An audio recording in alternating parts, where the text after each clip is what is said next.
20-21 இந்த வார்த்தைகளை கர்த்தர் எங்களுக்கு இந்த வருஷம் வாக்குத்தத்தமாய் கொடுத்தார். உங்களுக்கு எப்படி கர்த்தர் உங்களுக்கு செய்யும் ரட்சிப்பை பாருங்கள் என்று சொன்னாரோ, அது மாதிரி எங்களுக்கு ஆண்டவர் ஒரு நல்ல வாக்குத்தத்தத்தை கொடுத்திருக்கிறார். அந்த வாக்குத்தத்தத்தை நான் உங்களுக்கு கொடுக்க விரும்புகிறேன். இந்த வாக்குத்தத்தத்தை விசுவாசத்தோடு ஏற்றுக்கொள்ளுகிறவர்களுக்குள்ளே கர்த்தருடைய வார்த்தை கிரியை செய்ய போதுமானதா இருக்கிறது. ஸ்தோத்திரம். இது கர்த்தருடைய வார்த்தை என்று எப்பொழுதெல்லாம் அதை பற்றிக் கொள்கிறோமோ அப்பொழுதெல்லாம் அங்கே கர்த்தருடைய வார்த்தை வல்லமை பெற்று பலன் கொண்டு நமக்குள்ளே கிரியை செய்கிறது, பலன் செய்கிறது. ஹல்லேலூயா, ஸ்தோத்திரம். கர்த்தருடைய வார்த்தைக்கு அப்படிப்பட்ட ஒரு குணம் இருக்கிறது. கர்த்தருடைய வார்த்தைக்குள்ளே அப்படிப்பட்ட ஜீவன் இருக்கிறது. அதற்காய் கர்த்தருக்கு ஸ்தோத்திரம், ஸ்தோத்திரம். இப்போ நான் ஒரு பெரிய பிரசங்கம் அப்படிங்கிறத விட இன்னைக்கு விசுவாசிகளாக இருக்கிற நீங்கள் வேத வசனத்தில் தேரும்படிக்கு சில காரியங்களை அடுத்த ஒரு 55 நிமிஷம் உங்களுக்கு சொல்லும்படி விரும்புகிறேன். என்னோடு கூட சேர்ந்து வாசியுங்கள். 71ஆம் சங்கீதம் 20-21. அநேக இக்கட்டுகளையும் ஆபத்துகளையும் காணும்படி செய்த என்னை நீர் திரும்பவும் உயிர்ப்பித்து திரும்பவும் என்னை பூமியின் பாதாளங்களிலிருந்து ஏற பண்ணுவீர். என் மேன்மையை பெருக பண்ணி என்னை மறுபடியும் தேற்றுவீர். ஹல்லேலூயா. அநேக இக்கட்டுகள், அநேக ஆபத்துகள், இதெல்லாத்தையும் யார் தான் காணும்படி செய்தாராம்? யார் தான் காணும்படி செய்தாராம்? தேவனே காணும்படி செய்தாராம். இப்படி செய்யலாமா? தேவன் இப்படி செய்யலாமா? செய்யக்கூடாதுல்ல. அவர் நல்லவர்ன்றோம், வல்லவர்ன்றோம். சங்கீதக்காரன் சொல்றாரு, அநேக இக்கட்டுகள், அநேக ஆபத்துகள். ஏதோ ஒன்று வருஷத்துக்கு 1, 5 வருஷத்துக்கு 2 அப்படி ஏதாவதுனா கூட பரவாயில்ல, தாங்கிக்கலாம். ஆனால் சங்கீதக்காரன் சொல்றாரு, அநேக இக்கட்டுகள், அநேக ஆபத்துகள். என்ன வாழ்க்கை! இப்படி ஒரு வாழ்க்கை வாழ்வதற்காகவா நம்ம கிறிஸ்தவத்துக்குள்ள வந்தோம்? இந்த இயேசுவை தேடி வந்தோம். சரி வேண்டாம், இந்த இயேசுவை விட்டு போயிடுவோன்னு சொல்றவங்கலாம் ஒரு அல்லேலூயா சொல்லுங்க. அல்லேலூயா. அநேக இக்கட்டுகள், அநேக ஆபத்துகளை நான் பார்க்கும்படி செய்தீர் என்று சங்கீதக்காரன் சொல்றது எனக்கு கொஞ்சம் கஷ்டமாக தான் இருக்குது. ஏன்னா ஆண்டவரே இப்படி பண்ணுவாரா அப்படிங்கிற ஒரு விஷயம் இங்கே பதிவு செய்யப்பட்டிருக்கிறது.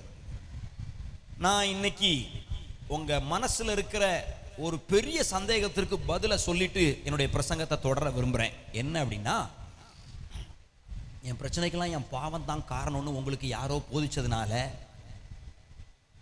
உங்க பிரச்சனைகளுக்கெல்லாம் பாவம் தான் காரணம்னு நிறைய பேர் நம்பிக்கிட்டு இருக்கீங்க. ஆனால் நான் இன்னைக்கு சொல்றேன், உங்க பிரச்சனைகளுக்கெல்லாம் உங்க பாவம் மட்டும் காரணம் இல்லை. நிறைய பிரச்சனைகளுக்கு பாவம் காரணமாக இருக்கு, நான் இல்லைன்னு சொல்லலை. ஆனா எல்லா பிரச்சனைகளுக்கும் பாவம் மட்டுமே காரணம் அல்ல. அப்போ என் பிரச்சனைக்கு வேற என்ன காரணம்? எஸ், தேவனும் சில பிரச்சனைகளை நம்முடைய வாழ்க்கையில அனுமதித்து சில பாடங்களை கற்றுக்கொள்ளும்படி நம்மை நடத்துகிறவராக இருக்கிறார். இந்த வெளிப்பாட்டை பெற்றவர்கள் பிரச்சனைக்கான மூல காரணத்தை அறிந்து அதை சந்தோஷமாக ஏற்றுக்கொள்கிறவர்களாக இருப்பார்கள். இன்னைக்கு கிறிஸ்தவ உலகத்தினுடைய பிரச்சனை என்ன அப்படின்னா, யோபு காலத்திலிருந்து சரி, யோபுக்கு ஒரு பிரச்சனை வந்தது. உடனே 3 நண்பர்கள் தேடி வந்து என்ன சொன்னாங்க? நீ என்ன பாவம் செஞ்சியோ நீ இப்படி கடந்து கஷ்டப்படுற? நீ என்ன தப்பு பண்ணியோ நீ கடந்து இப்படி வேதனைப்படுற? பாவத்தை அறிக்கை பண்ணு, மனம் திரும்பு, விட்டு கொடு. இப்படி சொல்லி சொல்லி பிரச்சனைன்னு ஒன்று வந்த உடனே நம்ம எங்கே தான் போயிடுறோம்? ஐயோ நான் என்ன பாவம் செஞ்சனோ தெரியலையே, நான் என்ன பாவம், இது நம்ம யோசிக்காட்டா பரவாயில்ல, அடுத்த நீ என்ன பாவம் செஞ்சியோ உன் பிள்ளை இந்த பாடாப்படுத்துது. வீட்டுக்கார் மனைவியை சொல்றது, மனைவி இப்படி மாற்றி மாற்றி பாவத்தை காரணம் காட்டுவதனால அது எல்லா பிரச்சனைகளுக்கும் காரணமாகி விடாது. ஒரு இடத்துல பைபிள்ல நான் வாசித்த ஞாபகம் இப்படி இருக்குது.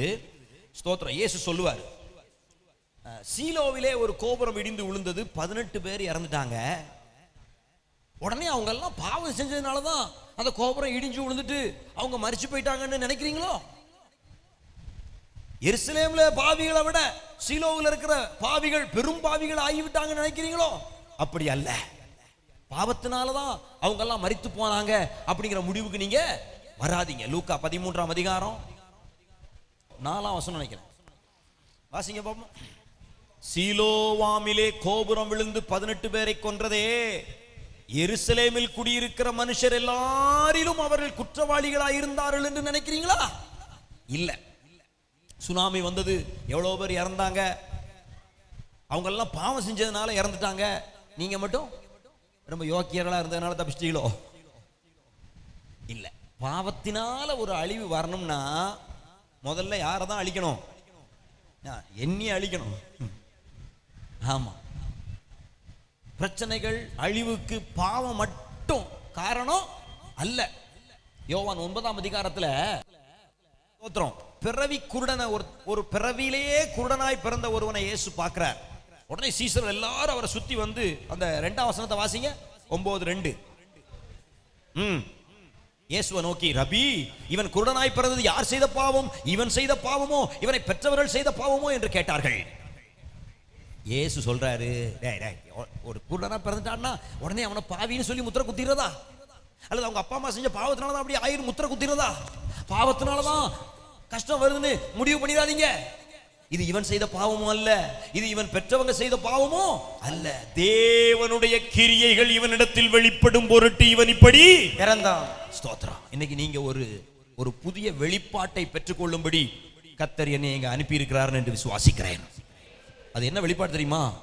சில நேரம் ஏன் நல்ல முத்து மணியான விசுவாசிகளுடைய வாழ்க்கையில வருகிற பிரச்சனைகள், பாடுகள், போராட்டங்களுக்கு காரணம் உங்க பாவம் அல்ல. நீங்க கேட்கலாம், ஆண்டவரே நான் என்னப்பா செஞ்சேன்? நான் உங்களை இடைவிடாம தேடுறேனே, வாரம் வாரம் கர்த்தரை பின்பற்றி போறேனே, உண்மையா கர்த்தரை தேடுறேனே, உபவாசிக்கிறேன், ஸ்தோத்திரம், எழுப்புதலுக்காக எவ்வளவு பிரயாசப்படணுமோ அவ்வளவு பிரயாசப்படுறேன், ஜெபிக்கிறேன், என்ன விட்டு கொடுக்கிறேன், எவ்வளவு முடியுமோ கர்த்தருக்கு கொடுக்கிறேன், அப்புறமும் ஏன் இந்த பிரச்சனை? இந்த ஞாயிற்றுக்கிழமை அப்படிப்பட்ட கேள்வியோடு வந்து நீங்க உட்கார்ந்துருப்பீங்கன்னா கர்த்தர் உங்களை பார்த்து சொல்றாரு, தேவனுடைய கிரியைகள் உங்களிடத்தில் வெளிப்படும்படியாக, தேவனுடைய நாமம் உங்கள் மூலமாய் மகிமைப்படும்படியாக, ஒருவேளை இப்ப நீங்க கடந்து போய் கொண்டிருக்கிற பிரச்சனைகள், பாடுகள் காரணமா இருக்கலாம். பாவம் பாவம்னு உங்களையே நீங்க ரொம்ப வருத்தி கொள்ள வேண்டாம் அப்படின்னு சொல்றதுக்கு தான் இன்னைக்கு நான் வந்திருக்கிறேன். காரணமில்லாத காயங்கள், செய்யாத தவறுக்கான தண்டனைகள் எப்படிப்பட்ட நன்மையை நம்முடைய வாழ்க்கையில கொண்டு வரும் என்பதை நீங்கள் அறிந்து கொள்வீர்களானால், அந்த பாடுகளை எல்லாம் நீங்க எப்படி ஏற்றுக்கொள்வீங்க? எப்படி ஏற்றுக்கொள்வீங்க? சந்தோஷமா ஏற்றுக்குவீங்க. அப்படிதானே? இன்னைக்கு அதுதான் நான் சொல்லிக் கொடுக்க போறேன். காரணமே இல்லாம ஒருத்தன் வந்து உங்களை திட்டுறாங்க. தப்பு பண்ணிட்டா பரவாயில்ல, அடியை வாங்கிக்கலாம், சகிச்சுக்கலாம். தப்பே பண்ணல, ஆனா ஸ்தோத்திரம், நீங்க அநியாயமா அடிக்கப்படுறீங்க, அநியாயமா பேசப்படுறீங்க, அநியாயமா வெறுத்து ஒதுக்கப்படுறீங்க. ஸ்தோத்திரம். நீங்க கர்த்தரை பழிக்காதீங்க, வருத்தப்படாதீங்க, விசுவாசத்துல சோர்ந்து போகாதீங்க, பின்வாங்காதீங்க. அதுல ஒரு பெரிய ரகசியம் இருக்கிறது, அதற்குள்ளே ஒரு பெரிய ஆசீர்வாதம் அடங்கி இருக்கிறது. உங்க கேள்விகளுக்கெல்லாம் பதில் இல்லாமல் மூச்சு முட்டுற மாதிரி திணறிட்டு வருகிறதா? ஆவிக்குரிய வாழ்க்கையில ஆண்டவரை நேசிப்பதற்காக நான் எவ்வளவு பிரயாசப்படுறேன், அப்புறம் ஏன் எனக்கு இந்த பிரச்சனை என்கிற கேள்வி உங்களுக்குள் இருக்குமானால், இன்றைக்கு ஆண்டவர் உங்களுக்கு ஒரு நல்ல பதிலை சொல்ல போறார். அப்படி நீங்கள் சகித்து வருகிற பாதைகளுடைய பலனை ஆண்டவர் உங்களுக்கு காட்டுவாரானால், அது உங்களுக்கு எவ்வளவு பெரிய மேன்மையை கொண்டு வரும். அது உங்க விசுவாசத்தை பலப்படுத்தி தொடர்ந்து கர்த்தருக்காக ஓடுவதற்கு அது உங்களுக்கு உதவியாக இருக்கும். ஹல்லேலூயா, ஸ்தோத்திரம். எஸ், ஒரு சரியான கர்த்தருடைய பிள்ளையுடைய வாழ்க்கையில தப்பே செய்யாத போதும் என்ன வரணும்? ஆமா, நான் பாடே வராட்டாதான் உங்க கிறிஸ்தவ வாழ்க்கையை குறித்து கேள்வி எழுப்புவேன். ஆமா, உங்க கிறிஸ்தவ வாழ்க்கையில நான் கரெக்டா இருக்கேன், நல்லா தான் இருக்கேன், ஸோ எல்லா பக்கமும் நீ கரெக்டா இருந்தாலும் சர்ச்சுக்கு வந்தா பாஸ்டர் உன்னைய மானகனியாம பேசணும். அட்லீஸ்ட் சொல்றேன், எல்லா பக்கமும் எல்லாரும் உங்களை புகழ்றாங்க, ஒருத்தருமே உங்களை கோவப்பட மாட்டாங்க, ஏச மாட்டாங்க, திட்ட மாட்டாங்கன்னு வச்சுக்கோங்களேன். ஆனால் நல்லா பெர்ஃபெக்டா இருக்கேன், ஹல்லேலூயா அப்படின்னு சர்ச்சுக்கு வந்த உடனே பாஸ்டர் உங்களை பிடிச்சி 4 கேள்வி என்ன செய்யணும்? கேட்கணும். அப்பந்தான் உண்மையிலே கர்த்தர் உங்களை நேசிக்கிறாருன்னு அடையாளம். எல்லாரும் புகழ்றாங்க, பாஸ்டரும் சேர்த்து உன்னை புகழ்றான்னா, ஆமா, உங்களுக்கு ஐயோன்னு பைபிள்ல போட்டிருக்கு. மனுஷர் உங்களை ரொம்ப தூக்கி விடுறாங்க, ரொம்ப புகழ்றாங்க. இந்த சிஸ்டர் மாதிரி உண்டா? இந்த சபையவே தாங்கி பிடிச்சிக்கிட்டு இருக்கிற தூணே இந்த சிஸ்டர் தான் அப்படின்னு யாரையாவது சொல்லி புகழ்ந்தாங்கன்னா கீழே மண்ணெண்ணைய ஊத்திட்டாங்க. ஆமா ஆமா, ஸ்தோத்திரம். எங்க ஊழியத்தில் ஒரு சிஸ்டர், நான் தான் அந்த சபைக்கு தூண், நான் தான் அந்த சபைக்கு தூணுனே ஒரு சிஸ்டர் ரொம்ப வைராக்கியம், நல்லா உண்மையிலே தூண் மாதிரி இருந்தாங்க. திடீர்னு பார்த்தீங்கன்னா அவங்களே எனக்கு விரோதமாக எழும்பி பெரிய கலவரமாகி பிரச்சனையாகி பாஸ்டர் சம்பளம் கொடுக்க மாட்டேக்கார் நான் செய்கிற ஊழியத்துக்கு அப்படின்னு சொல்லிட்டு வருத்தப்பட்டு போயிட்டாங்க. தூணு கலண்டு போயிட்டு அப்போ ஒருத்தர் பாஸ்டர் தூணே போயிட்டே இல்லை, நிறைய பேருக்கு மறைச்சிக்கிட்டு இருந்தது தூணு, அதனாலதான் ஆண்டவர் பிடிங்கி எடுத்த. இப்போ உங்களுக்கு எல்லாம் கிளீனா கர்த்தர் தெரிவாரே. ஆமா பாஸ்டர், ஆமா ஸ்தோத்திரம். நீங்க ரொம்ப பெரிய வர வர தூண் பெருசாயிட்டே இருக்குன்னா அப்புறம் ஆண்டவர் நினைச்ச வேண்டியிருக்கும். ஏன்னா நிறைய பெரிய தூண் ஆயிட்டா அப்புறம் பின்னாடி வர்ற புது ஆத்துமாக்கள்லாம் இயேசுவை நினைச்ச முடியாது, நெருங்கி வர முடியாது பார்த்துக்கோங்க. அப்புறம் தூணை எடுத்து தூக்கி பிடுங்கி தூரம் எடுத்தாதான் அப்புறம் எல்லாரும் கர்த்தரை பார்ப்பதற்கு தூண் மறைக்காம இருக்கும். ஸ்தோத்திரம். நீங்க சபையில தூணாகவும் வேண்டாம், நீங்க துரும்பாகவும் வேண்டாம். ஸ்தோத்திரம். இருக்கிற மாதிரி இருந்து தேவ சித்தத்தை செய்து அவரவருக்கு ஆண்டவர் கொடுத்திருக்கிற பாடுகளை சந்தோஷமா ஏற்றுக்கொண்டு போவதற்கு ஆயத்தமா இருப்பீர்களானால் உங்களால சபை வளரும், சபையால நீங்கள் ஆசீர்வதிக்கப்படுவீர்கள். அல்லேலூயா. ஸ்தோத்திரம். ஆமா, யாரும் தூணாகவும் வேண்டாம், துரும்பாகவும் வேண்டாம், கர்த்தரை சார்ந்து நிற்க பழகுவோம். பாருங்க, இந்த வசனத்துல ஆண்டவர் சொல்றாரு, ஸ்தோத்திரம், அநேக இக்கட்டுகள், சங்கீதக்காரன் சொல்றார் அநேக பாடுகள். இது சிலுவை தியான நாட்களா இருக்கிறபடினால நான் இயேசுவையும் தாவீதையும் கொஞ்சம் உங்கள்கிட்ட கம்பேர் பண்ணி ஒரு சின்ன வேத தியானத்தை செய்யும்படியாகவும் விரும்புகிறேன். இயேசு புதிய ஏற்பாடு, தாவீது பழைய ஏற்பாடு. ஆனால் பாருங்க, தாவீதுக்கும் இயேசுவுக்கும் நிறைய சம்பந்தம் இருக்கிறத நம்ம பைபிள் ஃபுல்லாக பார்க்கலாம். பழைய ஏற்பாட்டில் உள்ள விஷயங்களை இயேசு வாயை திறந்து பேசியிருப்பாரானால் அது தாவீதினால் எழுதப்பட்ட சங்கீதங்களில் உள்ள விஷயங்களாகத்தான் இருக்கும். கவனிச்சிருக்கீங்களா? தாவீது பேசின நிறைய வார்த்தைகளை இயேசு மறுபடியும் பேசியிருப்பார். தாவீதினுடைய வாழ்க்கைக்கும் இயேசுனுடைய வாழ்க்கைக்கும் நிறைய சம்பந்தம் இருக்குது.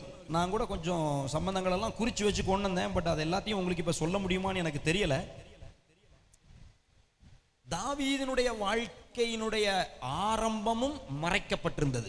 1 சாமுவேல் 16ஆம் அதிகாரத்துல தாவீது ஒரு வாலிபனா இருக்கிற மாதிரி தான் டக்குன்னு வெளியே வர்றாரு. அது மாதிரி இயேசுவும் 30 வயதுல ஒரு வாலிபனாக தான் என்ன செய்யறாரு, வெளியே காட்டுறாரு. இயேசுனுடைய சிறு பிராயத்தினுடைய விஷயம் யாருக்காவது தெரியுமா? ஒரே ஒரு விஷயம் என்ன சொல்லப்பட்டிருக்கு, அவரு 10 வயதுல ஆலயத்துல வேதபாரகரோடு என்ன செய்யறாரு, அவங்க கேட்ட கேள்விகளுக்கெல்லாம் பதில் சொல்றாரு. தேவாலயத்துல தொலைந்து போய் விடுகிறார். திரும்ப அவங்க அப்பா அம்மா வந்து தேவாலயத்துல அவர் என்ன பண்ணிட்டு போயிடுறாங்க, கூட்டிட்டு போயிடுறாங்க. இந்த ஒரே ஒரு பதிவை தவிர இயேசுனுடைய சின்ன பிள்ளை வாழ்க்கையை குறித்த பதிவுகள் வேத புஸ்தகத்துல இல்ல. அது மாதிரி தாவீதை குறித்த, தாவீது ராஜாவா அபிஷேகம் பண்ண, தாவீது ராஜாவா அபிஷேகம் பண்ணப்படுறதுல இருந்து திரும்ப சொல்றேன், அப்புறம் நாட்டை ஆண்டது, பிரச்சனை வந்தது, சவுல் துரத்தியது, இப்படி அவர் மரணம் வரைக்கும் இருக்குது. ஆனால் தாவீதுடைய சின்ன பிள்ளை லைஃப் பைபிள் இருக்கா? இல்லை. அவர் பைபிள் ஸ்டடி மாதிரி தான் போகிறேன், நல்லா கவனிங்க பிள்ளைகள், உங்களுக்கு புரியுதா? ஸ்தோத்திரம். ஆனாலும் அது ஒருவேளை பைபிளில் இல்லாட்டாலும் தாவீதுடைய லைஃப், இயேசுனுடைய லைஃப் வாழ்க்கை பைபிளில் இல்லாட்டாலும் அந்த சிறு பிராயத்தில் உள்ள வாழ்க்கை ரொம்ப முக்கியமானது. நான் கண்டுபிடிச்ச ஒரு தத்துவத்தை சொல்றேன். இந்த சின்ன பிள்ளைகளா இருக்கும்போது கஷ்டப்பாடுபட்டு அந்த பிள்ளைகள் வளர்ந்து வருவாங்கன்னா அவர்கள் வாலிபர்களா இருக்கும்போது ரொம்ப நல்லா இருப்பாங்க. ஆமாங்க, இது நானா கண்டுபிடிச்சத சொல்றேன். வாலிப வயசுல பிள்ளைகள் கஷ்டப்பாடுபட்டு ஆண்டவரை தேடுகிறதுக்கு முக்கியத்துவம் கொடுத்து சபை ஊழியம்னு ஓடுகிறவங்களா இருப்பாங்கன்னா நல்லபடியா கல்யாணம் பண்ணி நல்லபடியா செட்டில் ஆவாங்க. ஆமென் சொல்லுங்க. கல்யாணம் பண்ணி பிள்ளைகளை பெற்று கத்தர் ஜெபம் ஊழியம் சபைன்னு ஒரு ஆள் ஓடுற ஆளா இருப்பார்னா நரைமயிர் குழியில இறங்குற வரைக்கும் அவர் எப்படி இருப்பாரு? நல்லா இருப்பார். நல்ல இடத்துல சம்பந்தம் பண்ண கிடைக்கும். கத்தர் நல்ல மருமகனே நல்ல மருமகளை தருவார். கடைசி காலத்தில் நிம்மதியாக கஞ்சி குடிச்சிட்டு ஸ்தோத்திரம் சந்தோஷமா போய் சேருவதற்கு அந்த கிருபையை ஆண்டவர் அப்படி தர்றார். இதுக்கு நீங்க பைபிள் வசன ஆதாரம் கேட்டீங்கன்னா எனக்கு தெரியாது, நான் வாழ்க்கையிலிருந்து கண்டுபிடிச்சதை சொல்றேன். ஆமா, அப்போ சிறு பிள்ளையினுடைய வாழ்க்கையை நம்ம கொஞ்சம் உத்து பார்த்தோம்னு சொன்னா அவர்கள் வாலிபத்தில் எவ்வளவு நல்லா இருந்தாங்க. இப்போ இயேசு வாலிபத்தில் எப்படி இருந்தாரு? பிதாவின் சித்தத்தை தீவிரமா செய்தாரு. 100% தேவ சித்தத்தின்படி ஒரு ஊழியத்தை செய்தாரு. அவர் வாலிபனா இருக்கும்போது அவ்வளவு சிறப்பான ஊழியத்தை செய்திருக்காருன்னா அவர் சிறு பிள்ளையில எப்படி இருந்திருக்கணும்? எப்படி இருந்திருக்கணும்? என்ன ஒன்றும் சொல்ல மாட்டேங்க. வெரி பெஸ்ட் ஸ்டூடெண்டா இருந்திருக்கணும். தட் மீன்ஸ் நல்ல ஆண்டவரை தேடுறவரா, கஷ்டப்பாடுபட்டு கர்த்தரை மகிமைப்படுத்துகிற ஒரு நபராக இயேசு இருந்திருக்கணும். இந்த தாவீதினுடைய வாழ்க்கையில வாலிப வயசுல அவர் ஒரு ராஜாவாக தேவனால் உயர்த்தப்பட வேண்டுமானால் சிறு வயசுல அவர் எப்படி இருந்திருக்கணும்? எப்படி இருந்திருக்கணும்? கஷ்டப்பாடுபட்டு கர்த்தரை தேடுகிற ஒரு மனுஷனா என்ன பண்ணிருக்கணும்? இருந்திருக்கணும். ஒருவேளை இதற்கு நேரடியா வேதத்திலிருந்து தாவீது சின்ன வயசுல கஷ்டப்பட்டு கர்த்தரை ஆராதித்தார் அப்படின்னு வசனம் இல்லாட்டாலும், நான் சில எபிரேய ஆசிரியர்கள்ட்ட கற்றுக்கொண்ட சில விஷயங்களை உங்களுக்கு நான் சொல்றேன். இயேசுவினுடைய வாழ்க்கையிலிருந்தும் தாவீதினுடைய வாழ்க்கையிலிருந்தும் அவர்கள் சிறு பிராயத்திலே எப்படி இருந்தார்கள் என்கிற விஷயத்தை நீங்க அறிவீர்களானால், அவர்கள் வாலிபத்திலே கர்த்தரால் பயன்படுத்தப்பட்டு மேன்மை அடைந்ததற்கான ரகசியத்தை நீங்கள் அறிந்து கொள்வீர்கள். அப்புறம் வாலிப பிராயத்தில் அவர்கள் கர்த்தரோடு கூட இருக்கிற ஐக்கியத்தை பொறுத்து அவர்களுடைய குடும்ப வாழ்க்கையை ஆண்டவர் ஆசீர்வதித்து உயர்த்தி இருக்கிறதையும் நீங்கள் பார்ப்பீர்கள். இன்னும் எனக்கு வயசாகல, நான் சம்பந்தம் பண்ணல. ஆனா இந்த காலகட்டத்தில் நான் கர்த்தர், ஜெபம், ஊழியம் அப்படின்னு கர்த்தருக்காக என் பலத்தெல்லாம் கொடுத்து ஓடுகிறவனா இருப்பேன். ஆனால் எனக்கு சமாதானமான ஒரு வயதான காலகட்டத்தை கொடுத்து என்னை ஆசீர்வதிப்பதற்கும் அவர் உண்மை உள்ளவராக இருக்கிறார். ஸோ இன்னைக்கு நான் உங்களுக்கு சொல்றேன், இன்னைக்கு சொல்றது உங்க வாழ்க்கை ஃபுல்லாத்துக்கும் பொருந்தும். ஆமா, இன்னைக்கு சொல்றது தான், இன்னைக்கு சொல்றது உங்க வாழ்க்கை முழுசுக்கும் பொருந்தும். இப்போ நீங்க சின்ன பிள்ளைகளா இருக்கலாம், வாலிபர்களா இருக்கலாம், கல்யாணம் முடிச்சு பிள்ளை குட்டி பெற்றவங்களா இருக்கலாம், வயதான தாய்மாராய் தகப்பன்மாராய் இருக்கலாம். நீங்க எந்த ஸ்டேஜில் இருந்தாலும் உங்களுடைய அடுத்த ஸ்டேஜ் தேவனால் சமாதானமாய் வழிநடத்தப்பட வேண்டும் என்று விரும்புவீர்களானால், உங்களுடைய வாழ்க்கையில தேவன் உங்களை திரும்பி பார்ப்பதற்கு தகுதியானவர்களாக உங்களை வைத்துக் கொள்ள வேண்டும். எஸ், கிதியோனை கர்த்தர் திரும்பி பார்ப்பதற்கு என்ன ரகசியம், என்ன தகுதி அவர்கிட்ட இருந்தது? கிதியோன் ஒரு பயந்தாங்கோழி, ஒண்ணுக்குமே தகுதி இல்லை என்பதுதான் அவர் தேவனால் திரும்பி பார்ப்பதற்கு அவரை தகுதிப்படுத்தியது. எப்படி? அவர்கிட்ட ஒரு தகுதியுமே இல்லை என்பதுதான் தேவன் அவரை திரும்பி பார்ப்பதற்கு அவரை தகுதிப்படுத்தியது. அப்போஸ்தலனாகிய பவுல் சொல்றார், நாங்கள் எங்களை எதனால தகுதி உள்ளவர்களாய் எண்ணுகிறோம்? எங்களை நாங்கள் ஒரு காரியத்திற்கு பிரயோஜனம் உள்ளவர்கள் என்று சொல்வதற்கல்ல, நினைப்பதற்கும் நாங்கள் தகுதியற்றவர்களாய் இருப்பதே தேவனுடைய பார்வையில் எங்களை தகுதிப்படுத்துகிறதா இருக்கிறது.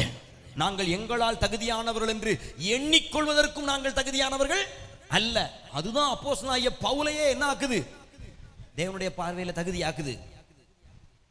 கர்த்தர் உங்களை எல்லாம் அழைத்திருக்கிறாரே, கர்த்தர் உங்களை எல்லாம் ஆசீர்வதித்திருக்கிறாரே. எதனால்? எந்த தகுதியை வைத்து? எங்க தகுதியெல்லாம் பார்த்து கர்த்தர் உங்களை அழைக்கலங்க. உங்க மேல வச்ச அன்பினால அவர் அழைத்து விட்டார், ரட்சித்து விட்டார். ஆனபடினாலே இன்றைக்கும் சபையிலே உங்களை தகுதிப்படுத்துகிற தேவனாய் இருக்கிறார். என்கிட்ட உள்ள தகுதியை பார்த்து தான் கர்த்தர் என்ன தெரிந்தெடுத்தார். அப்படி நீங்க யாராவது இருக்கீங்களா? நான் ரொம்ப அழகு, நான் கொஞ்சம் டாக்டரேட்லாம் முடிச்சிருக்கிறதுனால கர்த்தர் அவருக்கு பிரயோஜனமா இருக்குன்னு சொல்லி என்னைய தெரிந்தெடுத்தார், வேறு பிரித்தார் அப்படின்லாம் நினைக்காதீங்க. அப்படி நினைக்கிற நினைப்பே உங்களுக்கு கேடு. ஆமா, கர்த்தருக்கு ஸ்தோத்திரம். நான் பாருங்க, ஸ்தோத்திரம். ஆண்டவர் மீன் பிடிக்கிற பேதுருவையும் கையில் எடுப்பாரு, கமாலியேலின் பாதத்திலே அமர்ந்த பவுலையும் கர்த்தர் தம்முடைய ஊழியத்திற்காய் கையில் எடுப்பார். அப்படியானால் ஆண்டவருடைய தகுதி அவருடைய கல்வியை வைத்தோ, அவருடைய அறிவை வைத்தோ, அவருடைய படிப்பு ஞானத்தை வைத்தோ அல்ல. அப்படியானால் ஆண்டவர் எதை தகுதியாய் பார்க்கிறார்? இன்னைக்கு நான் ஒன்று சொல்றேன். நீங்க எல்லாராலையும் ஒதுக்கப்பட்டு, கடித்து கொதறப்பட்டு, காரணமில்லாத காயத்தை சுமக்கிறவர்களா இருப்பீர்களானால் கர்த்தருடைய பார்வை, கர்த்தருடைய கவனம் உங்கள் பக்கம் திரும்புகிறது என்பதை உங்களுக்கு சொல்லுகிறேன். இதைத்தான் நான் ஃபர்ஸ்ட்ல சொல்லிட்டு வரேன். காரணமில்லாத காயங்கள். தப்பு செய்யல ஆனா பிரச்சனை, நான் பாவம் செய்யல ஆனா எனக்கு பாடு அப்படிங்கிற ஒரு உணர்வு உங்களுக்குள் எழும்பும் போது அதுவே கர்த்தருடைய கவனத்தை உங்கள் பேரில் திருப்புவதற்கான தகுதியா இருக்கிறது. ஆமா ஆமா, வேதத்தில் உள்ள பரிசுத்தவான்கள் எல்லாம் எதனால் தகுதியானார்கள்? கர்த்தர் முடிவு பண்ணிட்டாரு. மோசே சொல்றாரு, ஆண்டவரே திக்குவாய், ஆண்டவரே மந்த நாவு, அதுதான் அதான்ப்பா எனக்கு வேணும், அதான் எனக்கு வேணும். ரொம்ப பேசின, ரொம்ப ஓவரா பேசினா எனக்கு வேண்டாம். எனக்கு தேவையானது என்னதுதான்? திக்கணும். நீ பேசும்போது திக்கணும், திணறணும், முக்கணும், முணங்கணும். ஸ்தோத்திரம். ஆமா, 25 வருஷம் ஊழியம் செஞ்சுட்டேன். இப்போ வந்து பிரசங்கம் பண்ண சொல்லும் போதும், ஆண்டவரே உதவி செய்யுங்கப்பா, உதவி செய்யுங்கப்பா ஆண்டவரே. அந்த ரூம்ல உட்காந்துருக்கேன், டீயை கொண்டு வந்து கொடுக்காங்க. டீயை கொண்டு வந்து கொடுத்தாலும் என்னமோ அந்த பிட் அடிக்க போறோம், பயந்து பயந்து பைபிளை புரட்டவும் பாருங்க. ஆமா ஆமா, நான் சொல்றேன், எங்கள் தகுதி எது தெரியுமா? அந்த பயம் தான் எங்க தகுதி. அல்லேலூயா. ஐயோ கர்த்தர் பேசணுமே, ஆண்டவரே ஜனங்களை ஆசீர்வதிக்கணுமே, ஜனங்களுக்கு நன்மை செய்யணுமேங்கிற அந்த தாகம், அந்த கர்த்தருக்கு பயப்படுற பயம், அந்த வசனத்தின் மேல உள்ள வாஞ்சையை பார்த்து தம்முடைய ஜனத்தை அவர் திருப்திப்படுத்துகிற தேவனா இருக்கிறார். மற்றபடி நான் ரொம்ப படிச்சுட்டேன், எல்லாம் ஃபிங்கர் டிப்ஸ்ல மனப்பாடமா வச்சிருக்கேன். ஒருவேளை பேசலாம், சிரிக்கலாம், உங்களுக்குள்ளே ஒரு கிரியை நடக்காது, உங்களுக்குள்ளே ஒரு மாற்றம் உண்டாகாது. ஆனால் தேவனுக்கு பயப்படுகிற பயத்தோடு, கர்த்தராலே நாங்கள் தகுதிப்படுத்தப்பட விரும்புகிறோம் என்கிற உணர்வோடு இங்கே நிற்கிறவர்களால் உங்கள் இருதயங்கள் மறுரூபமாக்கப்படும். அல்லேலூயா. ஸ்தோத்திரம். எது தெரியுமா நம்மளை தகுதிப்படுத்துது? மறுபடியும் சொல்றேன், நான் ஒன்றுக்கும் பிரயோஜனம் இல்லை, நான் கசக்கி எரியப்பட்ட ஒரு குப்பை காகிதம் என்கிற நிலை உங்களுக்கு வருமானால், அந்த நிலை கர்த்தருடைய கவனத்தை உங்க பக்கம் என்ன செய்து விடுகிறது? திருப்பி விடுகிறது. நீங்க தாவீதை குறித்து படிக்கணும்னா, அதே 71ஆம் சங்கீதத்தில் ஒரு வசனம் இப்படி இருக்கிறத வாசிங்க பார்ப்போம். ஸ்தோத்திரம். 5-6 வாசிங்க.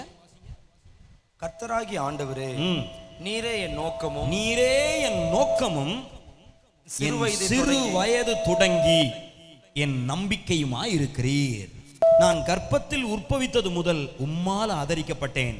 என் தாயின் வயிற்றிலிருந்து என்னை எடுத்தவர் நீரே, உம்மையே நான் எப்பொழுதும். இப்படி இந்த வசனத்தை நீங்க வாசிக்கும் போது, ஒருவேளை ஆமா எல்லாரும் ஒரு நாள் பிறக்கும் போது தாயின் கர்ப்பத்திலிருந்து யாராவது ஒருத்தர் எடுத்திருப்பாங்க, யாராவது ஒருத்தர் எடுக்கல. தாவீதை பொறுத்தளவுல கர்த்தரே தாவீதை என்ன செஞ்சாரு? எடுத்தார். தாவீது லைஃப்ல ஒரு கதை ஒன்று உண்டு, தெரியுமா உங்களுக்கு? நீங்க ரவி பிரதர் கதையை சொல்லியிருக்கீங்களா? சொல்லலையா? நானும் ரவி பிரதர் ஒரு நாள் அந்த கதையை பேசிட்டு இருந்தோம். அந்த கதையை சொல்லிடுவா, பிள்ளைகளை கவனிக்கல, அந்த கதையை சொல்லவா? தாவீதுடைய அப்பா யாரு? ஈசாய். இந்த ஈசாய் வந்து ஒரு பெரிய பஞ்சாயத்து பிரசிடென்ட், நாட்டாம, பணக்காரர். ஏன்னா அவர் போவாஸ் வழியில வந்தவர். போவாஸ் பெரிய கோடீஸ்வரன், தெரியுமில்ல, ஏகப்பட்ட வயல், விவசாயம். ஆமா சோதரன், அவ்வளவு பெரிய பணக்கார வம்சத்துல இந்த ஈசாய் வாராரு. இந்த ஈசாய்க்கு 7 பிள்ளைகள். ஸ்தோத்திரம். இவர் தான் அந்த சனகரபி சங்கம் மாதிரி பெரிய அந்த முக்கியமான பிரதான ஒரு ஆள், நியாயம் தீர்க்கிறவர், நாட்டாம தீர்ப்பு சொல்லுகிறவர். ஸ்தோத்திரம். இப்படி அவருடைய வாழ்க்கை நல்ல சமாதானமா போயிட்டு இருக்கும்போது, திடீர்னு அவருடைய பதவியின் மேல ஆசைப்பட்டு சிலர் அவருக்கு விரோதமாக எழும்புறாங்க. எழும்பி அவருக்கு விரோதமாய் சொல்லுகிற குற்றச்சாட்டு என்ன தெரியுமா? உன் வம்சத்துல அந்நிய ஸ்திரீகள் உட்பிரவேசித்திருக்காங்க, வேசிகள் உன் குடும்பத்துக்குள்ள இருக்காங்க, அப்படிப்பட்ட சந்ததியில வந்த நீ எங்களுக்கு எப்படி தீர்ப்பு சொல்லுகிற நியாயாதிபதியா இருக்க முடியும்?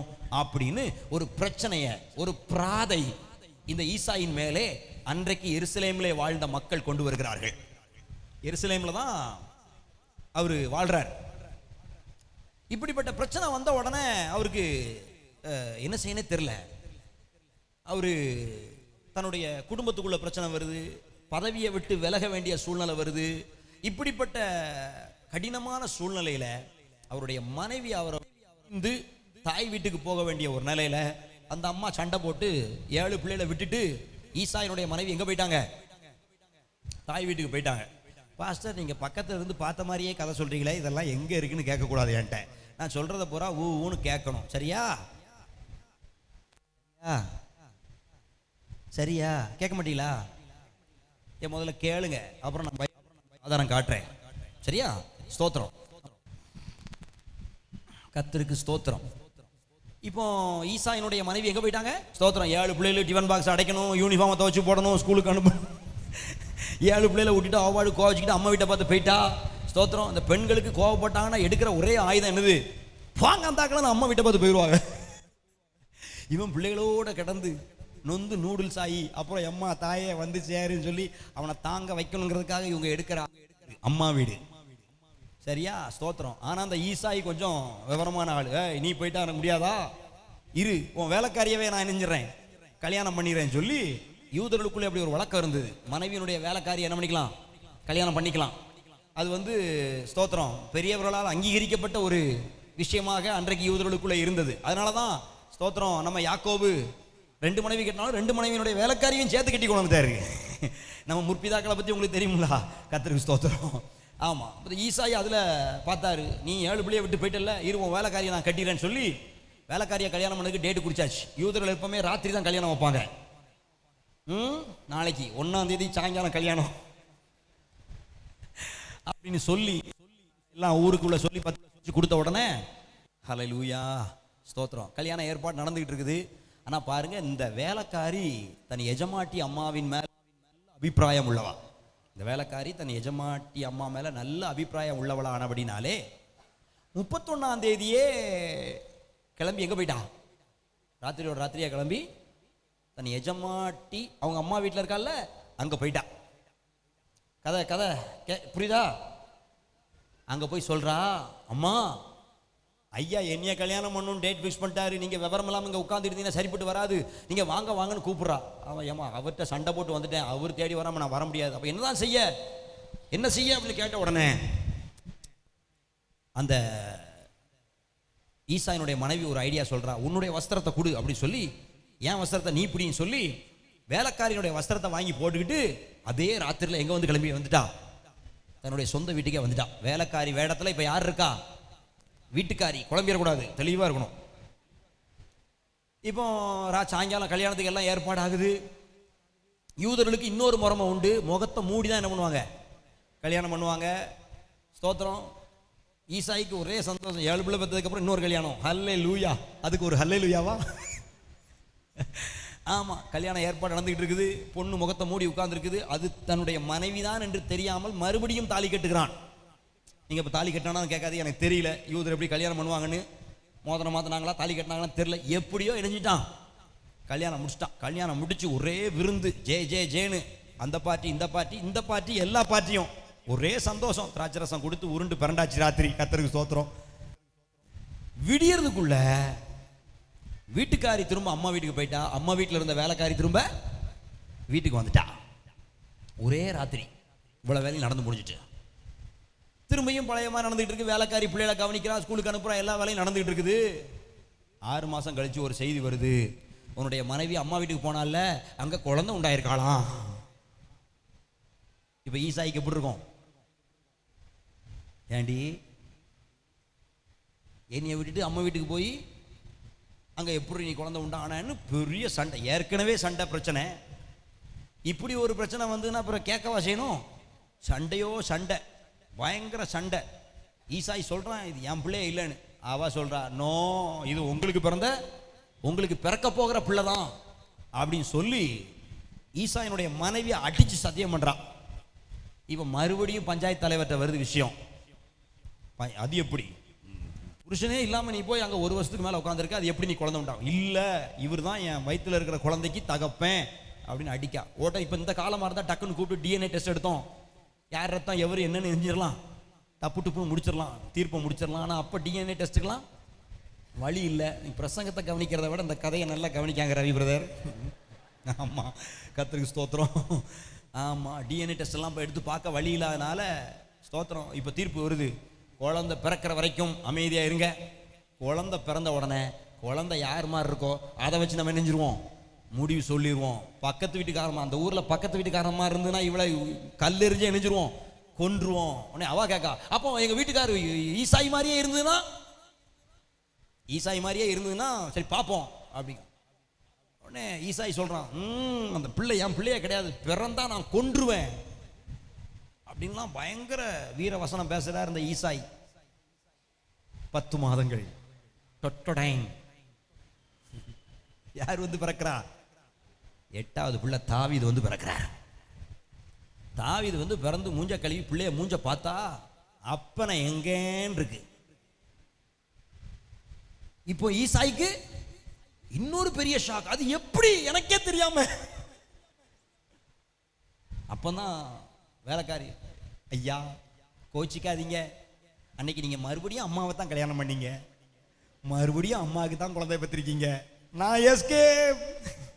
அப்படிங்கிறா வேலைக்காரி. அடா பாதவத்திகளா பொட்டச்சிகள் 2 பேரும் சேர்ந்து என்னை இப்படி ஏமாத்திட்டீங்களேன்னு சொல்லி. ஆம்பளைக்கு டென்ஷன் தான் இப்படி இருக்கும் தெரியுமில்ல உங்களுக்கு தான் நல்லா தெரியுமே. அங்க குதிக்கிறான் இங்க குதிக்கிறான், குட்டிக்கறனா அடிச்சு பார்க்கறான். நீ என்ன வேணாலும் அடிச்சுக்கோ, அதை பத்தி எங்களுக்கு கவலை இல்லை. குழந்தை பிறந்தாச்சு, கல்யாணத்தை முடிச்சாச்சு, குழந்தைய பெத்தாச்சு. ஹல்லேலூயாங்க. இவன் டென்ஷன்ல கோவம், அந்த பிள்ளைய நான் கொல்லாம விட மாட்டேன், கொல்லாம எல்லாரும் பிள்ளைய கொல்றாத, அந்த கொலைப்பழி உன் மேல வந்ததுன்னா பரலோகத்துக்கே நீ போக முடியாது, வேண்டாம் கொலகாரனா அது என்னன்னு போய் தொல். அது எனக்கு பிள்ளையே இல்லை, அதை என் வேலைக்காரர்ல கூட ஒத்தனா சேர்த்துக்க மாட்டேன், பெரிய பணக்கார அடிமையா கூட வைக்க மாட்டேன், அவன் எனக்கு அடிமைகளுக்கெல்லாம் அடிமையா இருப்பான் என்று இந்த ஈசாய் அந்த பிள்ளையை குறித்து தீர்ப்பு சொல்லிட்டான். யூதர்கள்ல பல மட்டங்கள் உண்டு. தலைவன் தலைவி பிள்ளைகள் அவங்க தான் ஒரு விருந்தில் சாப்பிடுவாங்க. அதுக்கப்புறம் சம்பளம் வாங்கி வேலை செய்கிறவங்க தான் வேலைக்காரங்க. சம்பளம் இல்லாமல் வேலை செய்கிறவங்க அடிமைகள். அவங்கள மொத்தமாக வேலைக்கு வாங்கிட்டு வந்துருவாங்க. அடிமைகளுக்கு அடிமைன்னு ஒரு குரூப் இருக்கும். அந்த குரூப்பில் தான் யாரை கொண்டு வச்சிட்டான்? 8வது பிறந்த தாவீத. அப்போ இந்த தாவீதுக்கு எவ்வளோ வேதனையாக இருக்கும். வீட்டுக்குள்ளே கூட விட மாட்டேன்னு சொல்லிட்டான். இந்த தாவீது பிறந்த அதனால தான் தாவீது சொல்கிறாரு இந்த வசனத்தில் பாருங்க. ஸ்தோத்திரம். கர்த்தராகிய ஆண்டவரே, நீரே என் நோக்கமும் என் சிறு வயது தொடங்கி என் நம்பிக்கையுமா இருக்கிறீர். நான் கர்ப்பத்தில் உற்பவித்தது முதல் உம்மால் ஆதரிக்கப்பட்டேன். என் தாயின் வயிற்றிலிருந்து என்னை எடுத்தவர் நீரே. உம்மையே நான் எப்பொழுதும் துதிப்பேன்.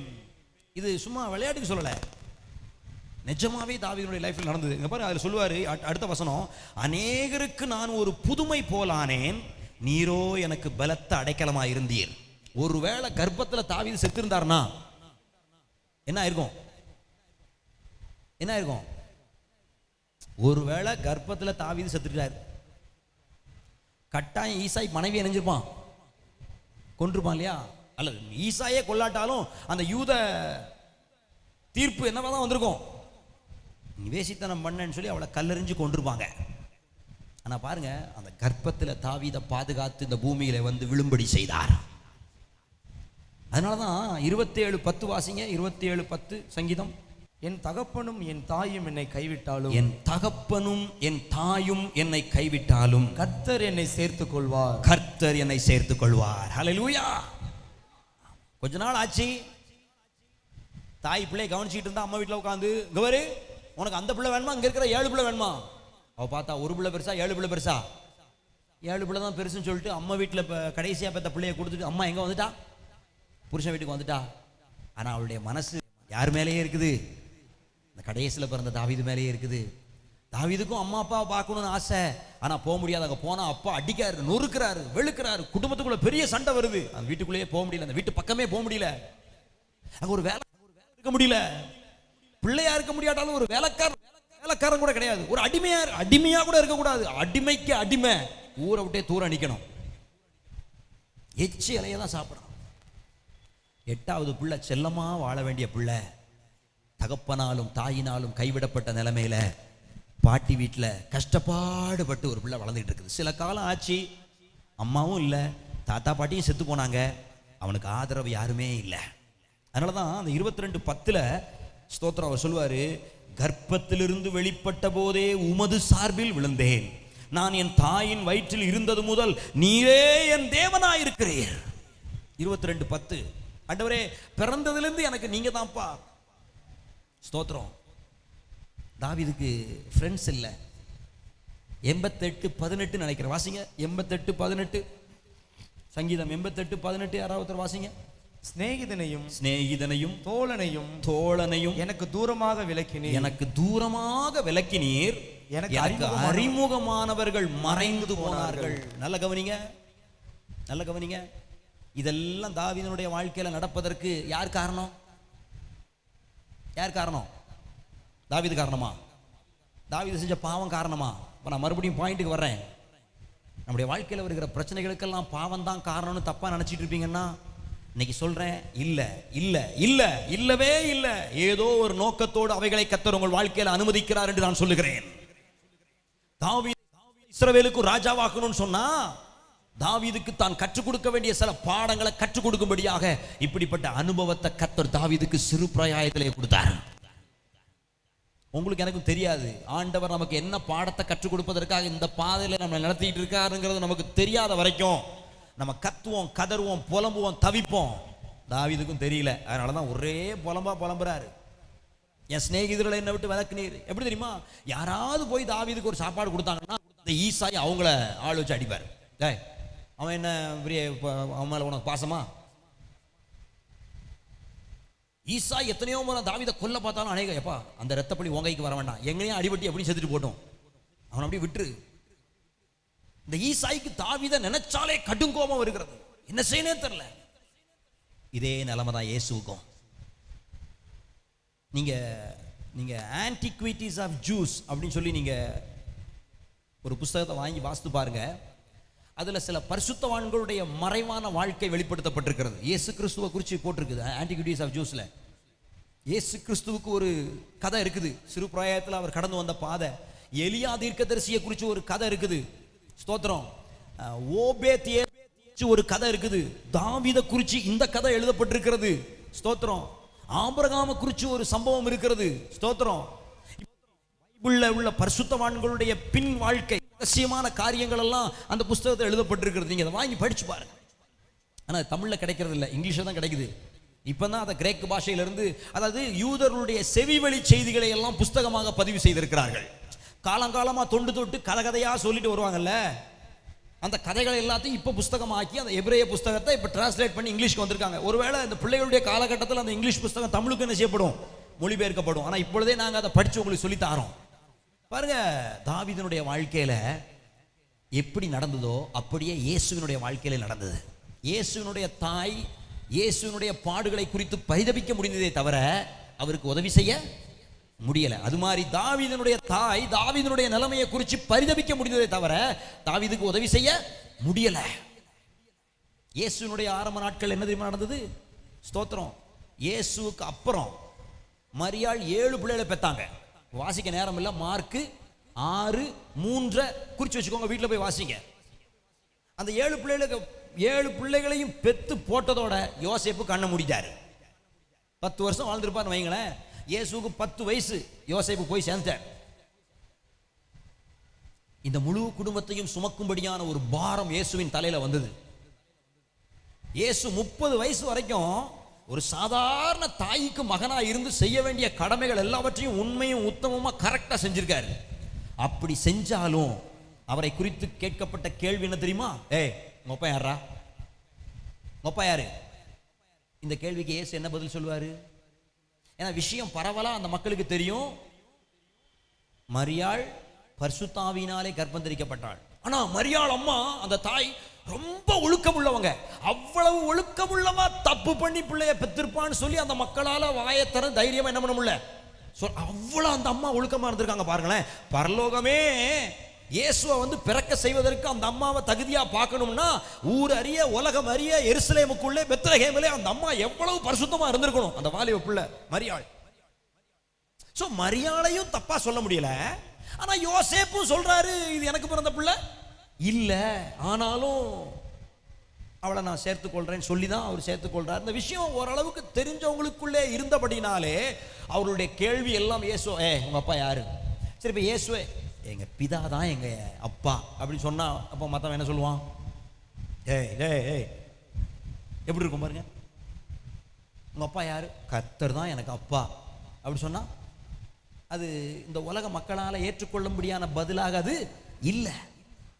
தாவீதால ஈசாய் தான் எங்க அப்பான்னு தைரியமா என்ன பண்ண முடியல, சொல்ல முடியல. தாய்க்கு பிள்ளை மேல பாசம், ஆனா உரிமை கொண்டாட முடியல. தாவீதினுடைய வாழ்க்கையும் இயேசுவினுடைய வாழ்க்கையும் உத்து பார்த்தால் ஒத்து போகிற வார்த்தைகளா வாழ்க்கையா தான் இருக்கும்.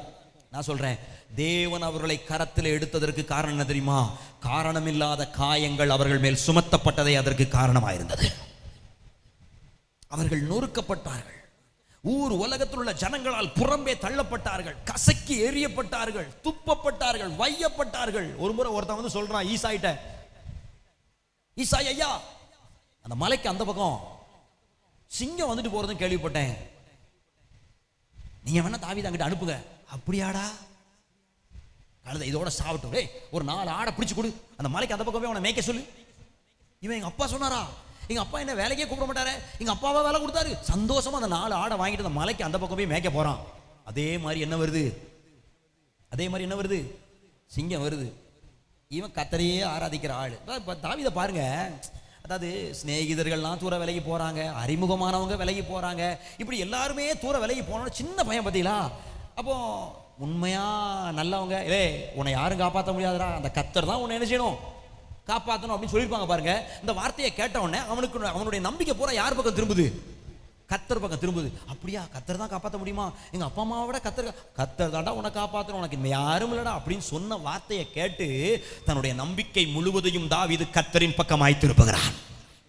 கர்த்தரை நோக்கி கூப்பிட ராத்திரி மரத்துக்கு அடியில் தூங்கும் போது கர்த்தர் கனவுல வந்து வெளிப்படுறாரு. அவனுக்கு காலைல எழும்புன பெரிய சந்தோஷம். நான் கர்த்தரை பார்த்தேன், கர்த்தர் எனக்கு வெளிப்பட்டார். அந்த சந்தோஷத்துல ஒரு வாரம் ஓட்டுவான். சாப்பாடு தண்ணி இல்லாத கவலை அவனுக்கு இருக்காது. நான் கர்த்தரை பார்த்தேன். அந்த தேவ பிரசன்னம், அந்த தேவ மகிமை எப்பொழுதெல்லாம் அந்த சிறு பையன் தாவீதை சந்திக்கிறதோ அப்பொழுதெல்லாம் தாவீதுக்குள்ள ஒரு பெரிய உற்சாகம். பசிய மறந்து, தாகத்தை மறந்து, நல்ல சட்ட துணிமணி இல்லைங்கிறத மறந்து அந்த தேவ பிரசன்னத்திலே களி கூறுகிறவனாய் இருந்தான். அவனுக்கு ஒரு வழி இல்லை. இன்னைக்கு நம்ம பிள்ளைகள் கர்த்தருடைய பிரசன்னத்தை களி கூறுவதற்கு டிவி ப்ரோக்ராம் எல்லாம் தடையா இருக்குது, செல்போன் தடையா இருக்குது. எனக்கு அந்த நல்ல ட்ரெஸ் கிடைக்கல, அதனால சர்ச்சுக்கு வரல. அன்னைக்கு தாவீது சர்ச்சுக்குள்ள வரணும் ஆசைப்படுறான். அவருடைய ஆலய பிரகாரங்களுக்குள்ள போகணும். வாசற்படியில காத்திருக்கிறதையாவது நான் விரும்புறேன்ங்கிறான். இங்கடா உனக்கு வேலை அப்படி விரட்டி விட்டுருவாங்களாம். ஆசரிப்பு கூடாது வாசல்ல போய் நிக்க ஆசைப்படுவானா. இங்க என்னடா உனக்கு வேலை அடிச்சு விரட்டி விடுவாங்களாம். எப்படி இருக்கு பாருங்க அந்த சின்ன பையனுக்கு.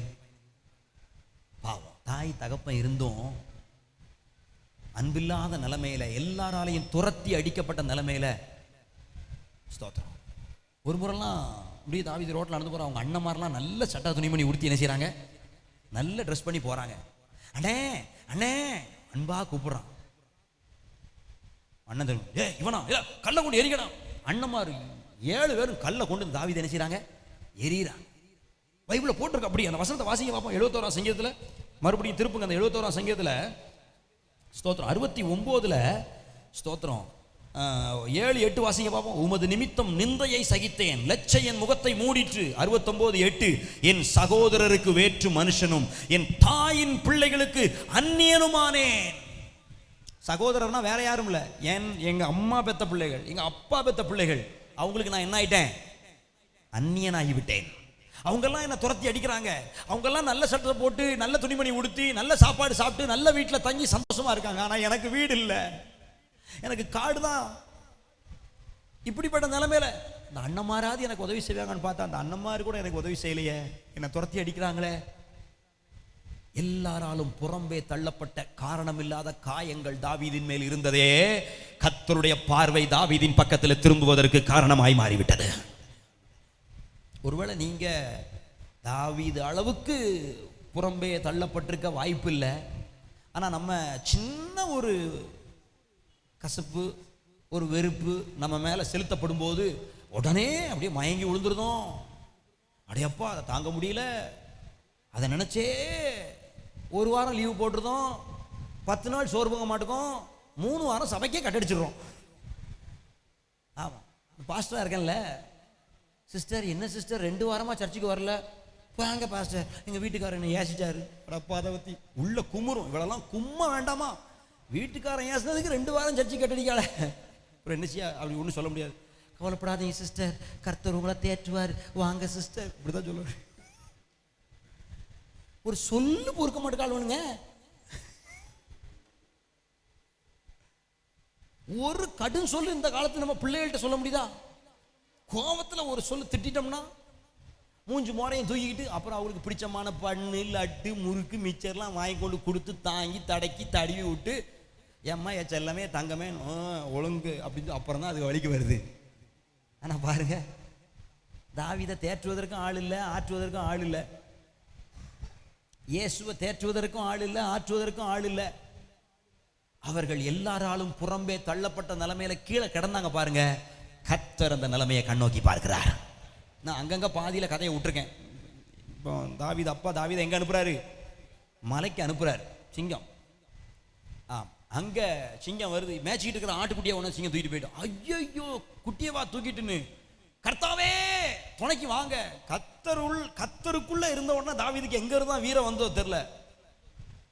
சிங்கத்து பின்னாடி துரத்திட்டு போறான். மத்தவனா நம்ம தப்பிச்சோம், குட்டியோட போச்சு, அல்லேலூயா அப்படிதான் வரும். நல்ல வேளை சிங்கம் நம்மளை பிடிக்கல, ஒரு குட்டியை தான் தூக்கிட்டு போச்சு, அந்தால போட்டோம் அப்படின்னு விடுவோம்ல.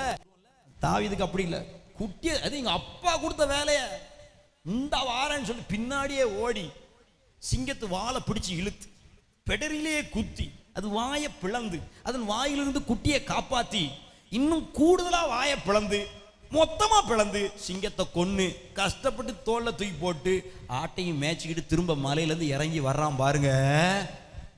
அவங்க அப்பாட்ட போட்டு கொடுத்த வேலைக்காரன் பார்த்துட்டு பதறி போய் திரும்ப ஓடுறான் ஈசா கிட்ட. ஐயா, சிங்கம் அவனை கொல்லுன்னு பிளான் போட்டோம், ஆனா இவன் ஆமா ஆமா நான் சொல்றேன், கர்த்தர் உங்க பட்சத்தில் இருப்பாரானால், நீங்க கர்த்தருடைய பட்சத்தில் இருப்பீங்கன்னா, உங்களை கொல்வதற்காக எந்த பிளானை போடுறாங்களோ அந்த பிளானை தவிடுபொடி ஆக்கி அந்த பிளானை உடைச்சு நொறுக்கி தோல்ல போட்டுட்டு ஜென்ட்லா நடந்து வரும்படியான தாவீதுகளாய் கர்த்தர் உங்களை மாற்ற போதுமானவராக இருக்கிறார். அப்படிப்பட்ட அனுபவம் உங்களுக்கு கிடைக்கணும்னா அநியாயமா வையப்படணும், காரணம் இல்லாம ஏச்சு வாங்கணும். ஸ்தோத்திரம். ரெடியா? நிறைய பேருக்கு சிங்கத்தை கொண்டு தோல்ல போட்டு வர்றதுக்கு ஆசைதான், ஆனா அதுக்கு முன்னாடி தாவீது கடந்து போன பாதை காரணம் இல்லாத காயங்கள், செய்யாத தவறுகளுக்கான தண்டனைகள். ஸ்தோத்திரம். ஆமா ஸ்தோத்திரம். அது பெத்தவங்களா இருக்கட்டும் மற்றவங்களா இருக்கட்டும் ரொம்ப கஷ்டமானதுதான். ஆனா அதை வாங்கி கெட்டிக்கொள்வது, அதை வாங்கி கட்டுறதுக்கு நம்ம ஆயத்தமா இருப்போமானால் அதையே கர்த்தர் நம்மளை பார்ப்பதற்கு தகுதியாக கொண்டு நம்மளை கர்த்தர் தாவீதை போல உயர்த்துவதற்கு உண்மையுள்ளவராக இருக்கிறார். அதனாலதான் கர்த்தர் சொல்றார், என் கரம் தாவீதோடு கூட உறுதியா இருக்கும். ஏன்னா நான் எந்த பாதையில போனனோ அதே பாதையில என் பிள்ளை வந்திருக்கிறான். பிதாவின் கரம் இயேசுவின் இடத்துல எப்படி உறுதியா இருந்ததோ அதுபோல இயேசுவின் கரம் தாவீதோட, தாவீதின் வழியிலே போகிற யாவரோடும் கூட உறுதியா இருக்கும் என்கிறதுல சந்தேகம் இல்லை. ஹல்லேலூயா. அன்றைக்கு அந்த பரிசுத்தவான்கள் அந்த பாதையின் வழியாய் கடந்து போனார்கள். இயேசு, தாவீது, பழைய ஏற்பாட்டின் காலத்தில் தாவீது கடந்து போன அதே பாதையில தான் இயேசுவும் கடந்து போனார். அவர் போன பாதையில நம்மளும் பின்பற்றி போவதற்காக அவர் நமக்கு பாதையை முன்வைத்து போயிருக்கிறார். அவருடைய பாதையில அவருடைய வழிகளிலே சந்தோஷமாய் போவதற்கு இன்னைக்கு நீங்க உங்களை ஒப்பு கொடுப்பீங்கன்னா அந்த சிறுமையை அவர் கண்ணோக்கி பார்த்து உங்களை மகிமையாய் உயர்த்துவதற்கு உண்மை உள்ளவராக இருக்கிறார். ஸ்தோத்திரம். இன்னொருத்தன் வர்றான், சிங்கத்துக்கிட்ட தப்பிட்டான். யோர்தானுக்கு அந்த பக்கம் கரடி நடமாட்டம் இருக்குன்னு கேள்விப்பட்டேன். இப்போ 4 ஆட்டை கொடுத்து யோர்தானுக்கு அந்த பக்கம் மேய்க்க சொல்லுங்க. இந்த பயில சிங்கத்தை பார்த்தா அது மனம் திரும்பி இருக்க வேண்டாமா? திரும்பியும் இருதய கடினம். ஸ்தோத்திரம். மறுபடியும் 4 ஆட்டை கொடுத்து யோர்தானுக்கு அந்த பக்கமே மேய்க்க சொல்றாங்க. அதே மாதிரி கரடி வருது, அதே மாதிரி ஒரு ஆட்டை கடிக்குது. தாவீதுக்குள்ள மறுபடியும் கர்த்தருடைய ஆவியானவர், கர்த்தர் என் கூட இருக்கும்போது என் ஆட்டை எப்படி கரடி கடிக்கலாம்? ஓடி போய் அதே ஸ்டைலில் கரடிக்கு 4 போட்டு கரடியவும் கொன்னு ஆட்டை எல்லாத்தையும் மேய்ச்சிக்கிட்டு கரடியை இந்த பக்கம் தூக்கி போட்டு நடந்து வந்தா இப்ப கொல்றதுக்கு ஆள் அனுப்பினவனுக்கு எப்படி இருக்கும்? ஆமா, தாவீதினுடைய ஒரே பலன் அவன் கர்த்தரை துதிப்பதும் ஆராதிப்பதும் கர்த்தருடைய சமூகத்திலே விழுந்து கிடப்பதும் தான். ஸ்தோத்திரம். அவனுக்கு விரோதமா எவ்வளவு வேணாலும் சூழ்ச்சி பண்ணட்டுமே, வேலை செய்யற இடத்துல, ஆபீஸ்ல, ஸ்கூல்ல, ஈவன் சர்ச்சில் உங்களுக்கு விரோதமா எவ்வளவு வேணாலும் பிராது பண்ணட்டுமே, எவ்வளவு சூழ்ச்சிகளை எத்தனை பேர் வேணாலும் செய்யட்டுமே, நீங்க தேவ சமூகத்திலே தவறாமல் அமர்ந்திருக்கிற பழக்கத்தை உடையவர்களா இருப்பீர்களானால் உங்களுக்கு விரோதமாய் செய்யப்படுகிற சூழ்ச்சிகள் எவ்வளவு பயங்கரமானதா இருந்தாலும் அது தாவீதுக்கு முன்பாக எதிர்பட்ட ஒரு சிங்கம், அது தாவீதின் கையில் அகப்பட்ட கரடி அடிச்சு தூக்கி தோல்ல போட்டு அப்படி ஜென்ட்லா நடந்து வரலாம். அல்லேலூயா. ஆமா, ஒருவனுடைய வழிகள் கர்த்தருக்கு பிரியமானதா இருந்தால் எதிரிகள் கூட அவனை பார்த்து வணக்கம் போட்டு போவாங்களாம். ஆமா, நான் சொல்றேன், நீங்க எதிரிக்கிட்ட நீங்க எவ்வளவு பவர்ஃபுல் ஆளுங்கிறத காட்டுறதுக்கு பிரயாசப்பட வேண்டாம். கர்த்தரிடத்துல உங்க இருதயம் உத்தமமாக இருக்கிறதை காத்துக்கொள்வதற்கு பிரயாசப்பட்டு பாருங்கள். எவரையும் மேன்மைப்படுத்த அவருடைய கரத்தினால் ஆகும். 29:12 நாளாகுமோ. அப்ப கர்த்தர் தான் மேன்மைப்படுத்துறாருங்கிற நம்பிக்கை உங்களுக்கு இருக்குமானால் எந்த மனுஷனையும் ஐஸ் வச்சு பிரியப்படுத்தி அவசியமே இல்லை. உங்களுடைய சிறுமையே கர்த்தருடைய கண்கள் உங்க பக்கம் திரும்புவதற்கு உங்களை தகுதிப்படுத்தும். அந்த சிறுமையை நீங்க வெறுத்து ஒதுக்கிறாதீங்க. அந்த சிறுமையை நீங்க அற்பமா நினைக்கிறாங்க. கர்த்தர் உங்களை புடமிடும் போது, கர்த்தர் உங்களை பக்குவப்படுத்தும் போது அதை அற்பமா நினைக்காதீங்க. அந்த கஷ்டத்தை அருவருக்காதீங்க. எதற்காக இதை அனுமதிக்கிறாரோ தெரியாது. இதன் மத்தியிலேயே நான் கர்த்தரை துதிப்பேன், இதன் மத்தியில நான் கர்த்தரை பாடுவேன், இதன் மத்தியிலும் நான் கர்த்தருக்கு ஆராதனை செய்வேன். இழுத்துக்கிட்டு கிடந்தாலும் ஞாயிற்றுக்கிழமை சர்ச்சில் வந்து கிடப்பேன். சாவர மாதிரி வந்தாலும் சர்ச்சில் போய் செத்துருவேன். ஒருத்தியும் ஆமைன்னு சொல்ல மாட்டேங்க, எனக்கு தெரியும். ஆனாலும் நான் இதை சொல்லுவேன். இப்படி நல்ல வார்த்தைகள் ஆமைன்னு சொல்ல மாட்டீங்களா? ஞாயிற்றுக்கிழமை சர்ச்சுக்கு வராமல் இருப்பதற்கு ஜனங்கள் சொல்ற காரணங்கள் எல்லாம் இருக்கு பாருங்க. அடே அப்பா, அடே அப்பா. ஒருத்தருக்கு ஒரு துக்ககரமான போன் கால் வந்துதான். என்ன ஆச்சு? டெல்லியில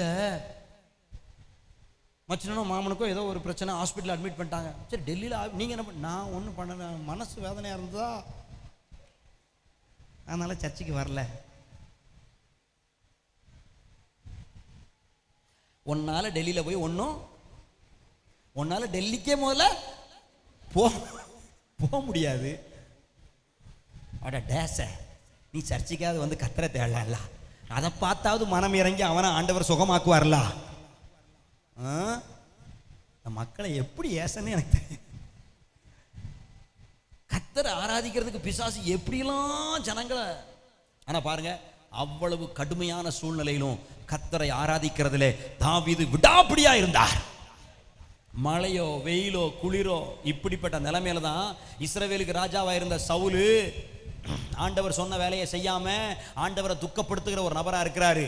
கர்த்தர் சாமுவேல் தீர்க்கதரிசியை பார்த்து சொல்றாரு, நீ ராஜாவாக்குன சவுல நான் என்ன பண்ணிட்டேன், தள்ளிட்டேன். பெத்லகேமில் இருக்கிற ஈசாயின் வீட்டுக்கு போ, அங்கே நான் உனக்கு ஒருத்தனை காட்டுவேன், அவனை எனக்கு ராஜாவாக அபிஷேகம் பண்ணு.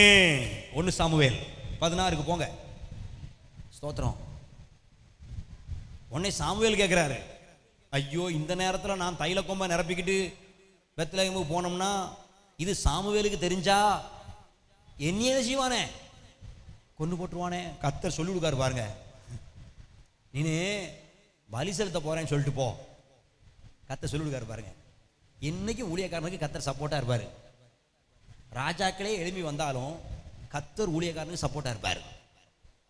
நியாயத்தின்படி எங்களுக்கு மேல குற்றச்சாட்டு வந்தாலும் நியாயத்தில் எழும்பும் நாவையும் அவர் இணைஞ்சிருவாரு, குற்றப்படுத்திடுவார். இது விசுவாசிக்கு இல்ல, இது ஊழியக்காரருடைய சுதந்திரம் அப்படின்னு அந்த வசனம் முடியும். அதனால சொல்றேன், கர்த்தர் நீதிமான் ஆக்கினவங்களை நீங்க என்ன ஆக்காதீங்க, குற்றவாளி ஆக்காதீங்க. புரியுதா உங்களுக்கு? ஸ்தோத்திரம். நிறைய ஊழியக்காரர் வந்துட்டு போற சபை இந்த உலகத்துல உண்டுன்னா அது உங்க சபை தான். ஆமா, எனக்கு தெரிஞ்சு. ஆமா, இப்போ நம்ம பிரதருக்கு ஒரு வெளிப்பாடு வந்து இனிமே நான் போக மாட்டேன்னு சொல்லியிருக்காரு. அது வரைக்கும் கர்த்தருக்கு ஸ்தோத்திரம். இனிமே கார்த்திக் கமாலியல் பிரதர், ரவி பிரதர், சாம் பிரதர் இன்னையோட ஊர் சுத்துறதை நிப்பாட்டி இனிமே நீங்க மந்தையும் ஆடுகளுமா மேய்ப்பரும் ஆடுகளுமா இருந்தீங்கன்னா அது எவ்வளவு இன்பமா இருக்கும். நாங்க ஞாயிற்றுக்கிழமை வேண்டாம், திங்கக்கிழமையோ செவ்வாய்க்கிழமையோ வந்து போய் இருக்கோம். ஆமா, கர்த்தருக்கு ஸ்தோத்திரம். பாருங்க, கர்த்தருடைய ஊழியர்கள் மேல ரொம்ப ஈஸியா குற்றம் சாட்டுகிற ஒரு உலகத்துல, நம்ம கிறிஸ்தவ உலகத்துல இப்ப நம்ம என்ன பண்ணிட்டு இருக்கோம், வாழ்ந்துட்டு இருக்கிறோம். ஆமா, எவ்வளவோ ஊழியர்களை பார்த்த கூட்டம் இந்த கூட்டம். நான் சொல்றேன், உங்க நாக்கு மேல பல்ல போட்டோ இல்ல பல்லு மேல நாக்க போட்டோ உண்மைன்னு நிரூபிக்கப்பட்ட விஷயத்தை கூட ஊழியர்களுக்கு விரோதமா நீங்க என்ன செய்ய வேண்டாம், என்ன செய்ய வேண்டாம், பேச வேண்டாம், பேச வேண்டாம். தாவீதே தப்பு பண்ணிட்டாயா, தாவீதே பச்சை பால்ட்ட என்ன பண்ணிட்டாரு, தப்பு பண்ணிட்டார். ஆனாலும் 51ஆம் சங்கீதத்தில் அவரு புலம்பி அழுது ஆண்டவரேன்னு சொல்லி என்ன செஞ்சாரு, மனம் திரும்பி பாவ அறிக்கை செய்து மன்னிப்பை பெற்றுட்டார். ஆனா 55ஆம் அதிகாரத்தில் 2 பேர் எழும்பி, அவங்க பேர் என்ன, ஒன்று மகன் அப்சலோமும் இன்னொருத்தன் அகிதாபேல், ஆலோசனைக்காரன் அகிதாபேல், 2 பேரும் சேர்ந்து தாவீதுக்கு விரோதமா எழும்பி தாவீதை கொல்வதற்காக விரட்டிட்டு வருவாங்க. அப்ப தாவீது வார்த்தையை விடுவார், நீங்களாம் செத்தா நல்லா இருக்குமே, பாதி வயசுல செத்தா நல்லா இருக்குமே அப்படின்னு வார்த்தையை விட்டுருவாரு. பாருங்க, பாவமே செஞ்சாலும் ஊழியக்காரன் ஊழியக்காரன் தான். அதை பத்தி பேசுறதுல கர்த்தர் பிரியப்படுறது இல்லை. இந்த தாவீது சொன்ன மாதிரியே ஜெபம் பண்ண மாதிரியே அப்சலோமும் என்ன அகித்தோப்பேல், இந்த 2 பேரும் பாதி வயசுல செத்துருவாங்க. ஆமா, இந்த 2 பேருமே சின்ன வயசுல செத்துருவாங்க. அவர் அந்த 55 கடைசியில் அப்படியே சொல்லுவார், எனக்கு விரோதமாக அந்த 2 பேரும் வராங்களே, இவன் பாதி வயசுல செத்தா நல்லா இருக்குமே, அதே மாதிரி பாதி வயசுல செத்துவான். எதுக்கு அந்த ஊழியக்காரன் வாயில போய் விழுவானே? அதானே அந்த இதானே, தேவனை அழிவின் குழியில இறங்க பண்ணுவே, இரத்த பெரியரும் சூதுள்ள மனுஷரும் தங்கள் ஆயுளின் நாட்களில் பாதி வரையிலாயிலும் பிழைத்திருக்க மாட்டார்கள். ஆனா நானும் உண்மை என்ன பண்ணுவேன், அவ்வளவுதான். இவரு துதிச்சுட்டே இருப்பாரு, அவனை 2 பேரும் போய் சேர்ந்துருவாங்க. 51ல அவரு பாவ மன்னிப்பு கேட்டு மனம் திரும்பிடுவாரு. ஆனா 55 வரைக்கும் இவன் அந்த பாவத்தை நிச்சய மாட்டான், மன்னிக்க மாட்டான். நான் சொல்றேன், ஊழியக்காரன் ஒரு ராத்திரில மனம் திரும்பிடுவான். ஏன் இதை சொல்றேன்னு எனக்கு தெரியல, எனக்கு சம்பந்தம் இல்லை, அதனால இதை சொல்றேன். ஊழியக்காரன் ஒரு ராத்திரியில மனம் திரும்பி கண்ணீர் வடிச்சு குட்டிக்கரணை அடிச்சு காலில் கையில உளுந்து கத்தாவேன்னு சொல்லி காலையில தெம்பா எழும்பிடுவான். நீ ராத்திரி மாதிரியே காலையிலையும் பேசிட்டு இருந்தேன்னு வச்சுக்கோயேன், பாதி வயசு தான். ரொம்ப விலைக்கு வாங்காதீங்க, இதுக்கு கையெல்லாம் தட்ட வேண்டாம். பாதி வயசுல சாவது சந்தோஷமா? நான் பயமுறுத்துறேன். இதுக்கும் பல்ல காட்டுறீங்க ஆண்டவரே, என்ன சபையோப்பா. நமக்கு தேவையில்லாத நம்ம பேச வேண்டாம்.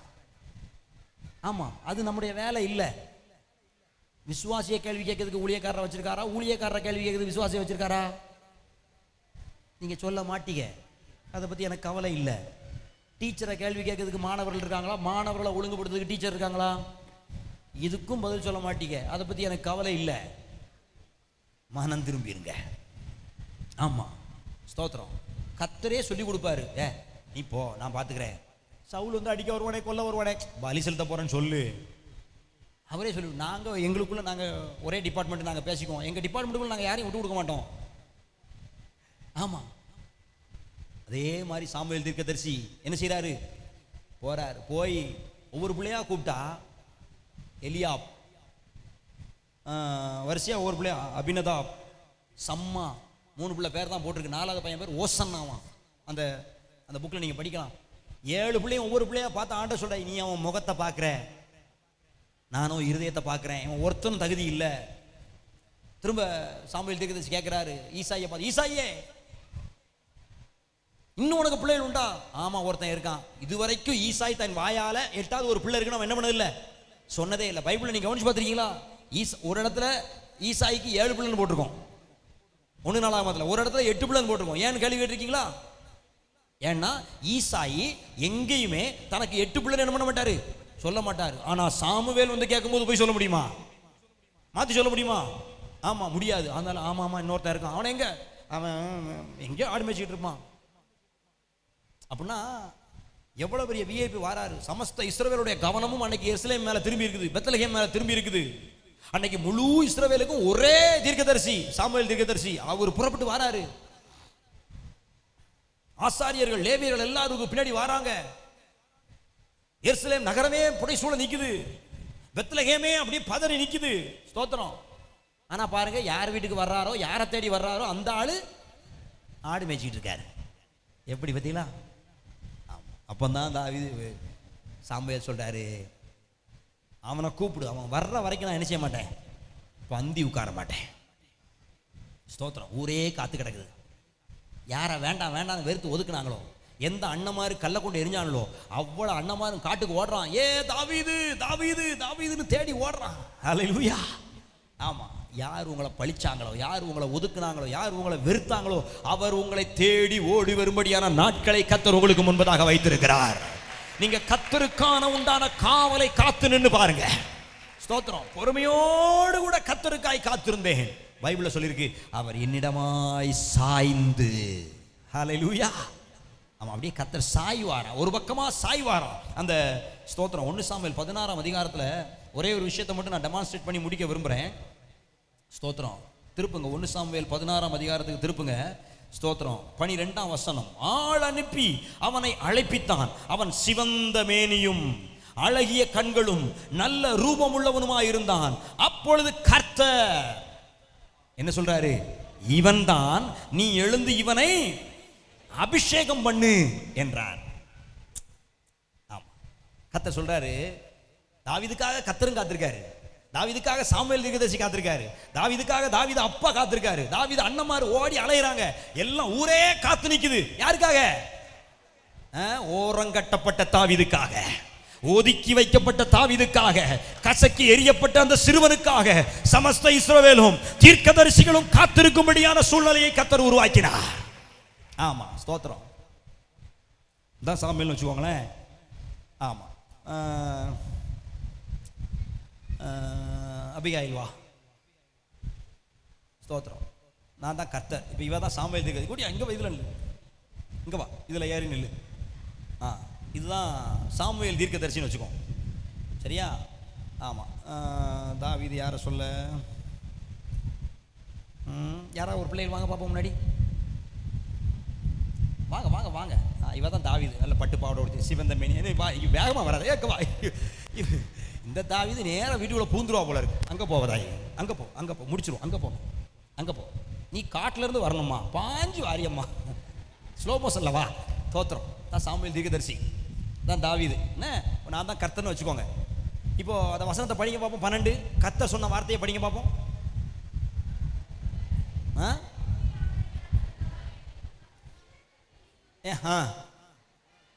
சரி, அதெல்லாம் விடுங்க. கர்த்தர் சொன்ன சொல்லுங்க. அப்பொழுது கர்த்தர் ஈவன் தான், அந்த வார்த்தையை கவனிங்க. கர்த்தர் சொல்றாரு ஈவன் தான். இப்போ இப்போ இப்போ கர்த்தர் எங்க இருக்கிறாரு? 2 பேரும் நடுவில் இருக்காரா? சரி, இப்போ நேரம் இல்லை, எனக்கு வேற போகணும் அங்கே. நான் இதை டெமான்ஸ்ட்ரேட் பண்ணி முடிச்சிடுறேன். இப்போ கர்த்தர் ஒருவேளை இது யாரு? சாமுவேல் தீர்க்கதரிசி இங்கே இருந்தார்னா இப்போ என்ன சொல்லுவார்? அவன்தான் அப்படி சொல்லுவார்ல. ஏன்னா தூரத்தில் இருக்கிற அவனுமோ, பக்கத்தில் இருந்தா இவன்னு சொல்லுவோம், சரியா? இவ்வளவு நேரம் தீர்க்கதரிசி கூட தான் கர்த்தர் நின்றுட்டு இருந்தாரு. ஆனா கர்த்தர் தாவீது வர்றதை பார்த்த உடனே கர்த்தர் எங்க இடத்த காலி பண்ணி போயிட்டாரு. தாவீது பக்கத்துல போய், இவன் தான், இவன் தான், இவன் வந்துட்டான், என் பிள்ளை வந்துட்டான், இவனை அபிஷேகம் பண்ணு. ஹல்லேலூயா. தாவீதை கண்டவன கர்த்தர் எங்க போயிட்டாரு? சில நேரங்களில் விசுவாசிகளில் சிலரை கண்ட உடனே ஊழியக்காரனையே விட்டுட்டு போயிடுறாரு. உட்காந்துக்கோங்க. ஆமா, நான் நிறைய பார்த்துருக்கேன், நான் நிறைய கட்டத்தில் பார்த்துருக்கேன்.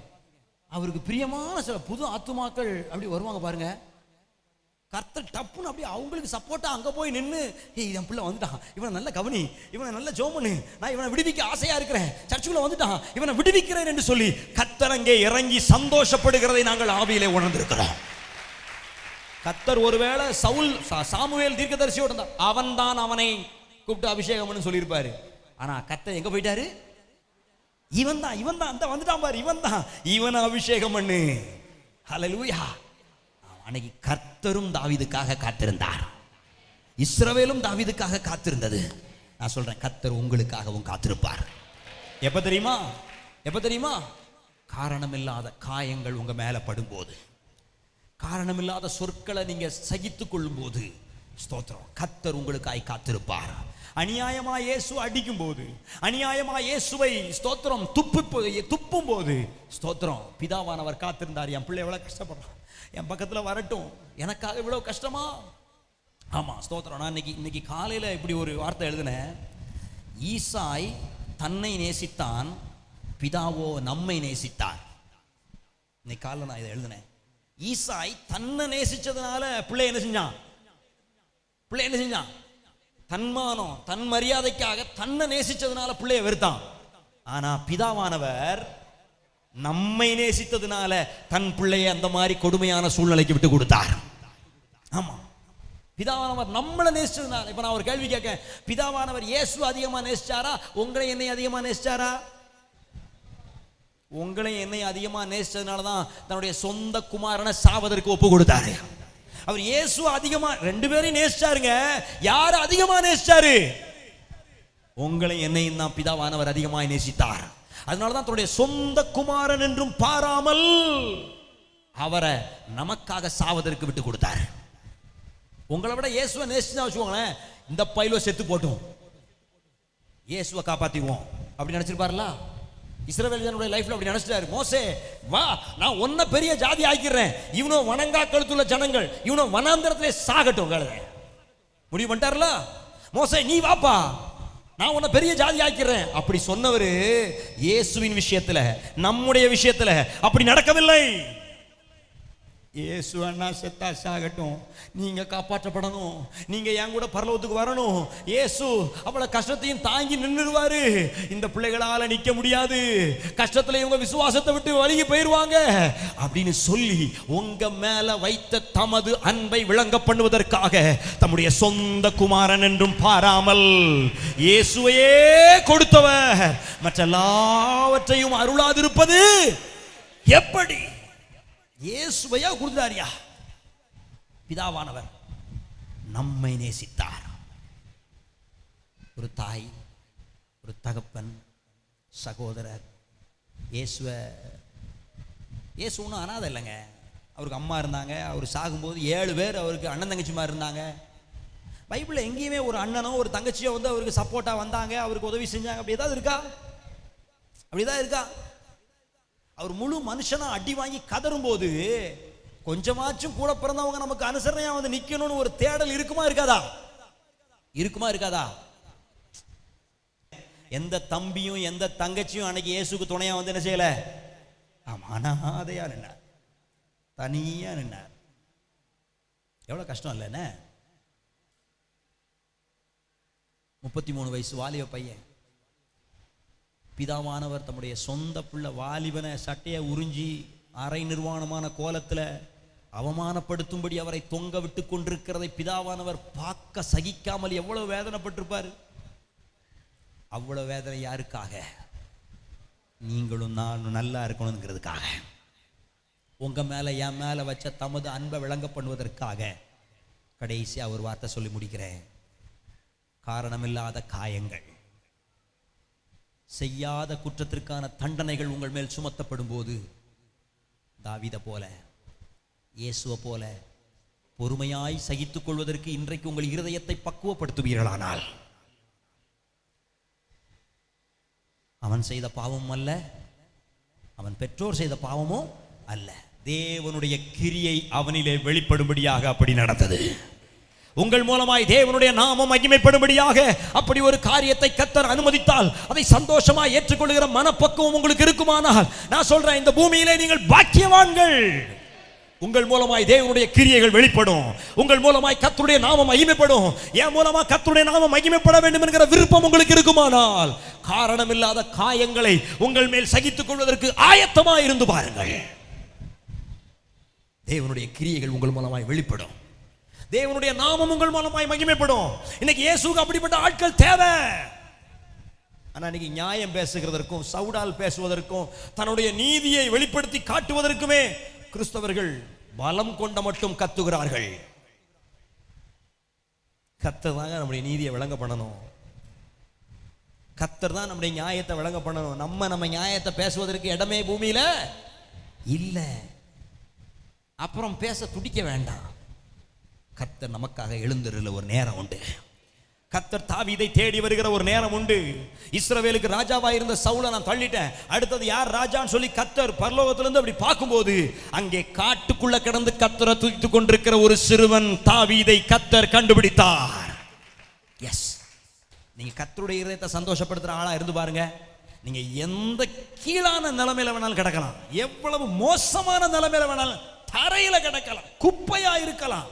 ஸ்தோத்திரம், கர்த்தருடைய கண்கள் உங்களுக்கு நேராய் திரும்பும். ஒரே தகுதி, எல்லாராலும் புறம்பே தள்ளப்பட்டதுதான், ஒதுக்கப்பட்டதுதான், வெறுக்கப்பட்டதுதான். ஸ்தோத்திரம், அப்படி ஒரு அனுபவம் இருந்தால், இப்பொழுது இருக்குமானால், இனி வருமானால், நான் சொல்றேன், நீங்கள் பாக்கியவான்கள். பண்ண தப்புக்கு தண்டனை வந்தா இன்னைக்கு அந்த பேச்சே கிடையாது. பண்ண தப்புக்கு அடி விழுந்ததுன்னா அதை பத்தி நான் பேச வரல. இன்னைக்கு அந்த பேச்சு இல்லை.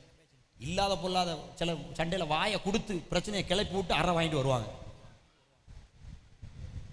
நீ ஒண்ணுமே பேசாம அமைதியா இருந்தா அநியாயமா உன்னை பேசுறாங்க, அநியாயமா உங்களை தண்டிக்காங்கன்னா, நான் சொல்றேன், அதுவே கர்த்தருடைய கண்கள் உங்க பக்கம் திரும்புவதற்கு தகுதி.